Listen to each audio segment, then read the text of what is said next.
हाय सांग माने good morning. सकाळे breakfast रे आज अटा चकुली आउ भजा खाई नहीं तापरे रेडी होई स्कूटी नहीं बाहरी पड़ी रेमुणा किछि काम रे। रेमुणार काम सारी फेरिबा समय रे एई मौसांग पाखक आसी दहीबरा खाइबा पई। तापरे गोटे प्लेट दहीबरार मु ऑर्डर देइथिली। मौसा रेडी न करी फटाफट दहीबरा प्लेट रेडी करिवारे लागि जाइथिले। एथिरे बहुत प्रकार जिनिस पड़िथिला। तापरे लास्ट रे सेव पकई मो हाथ को सी बढ़ाई देइथिले।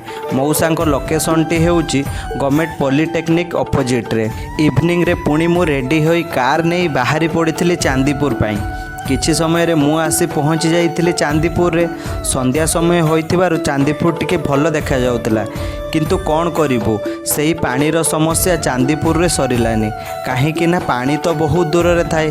बीच को आसिकी जदि पानी न पाइलु ताले लाभ कौन। छाड़ंतु कौन अछि प्रकृतिर दोष। एमितिका मिनी ब्लॉग देखिया पाई मो चैनल को लाइक शेयर सब्सक्राइब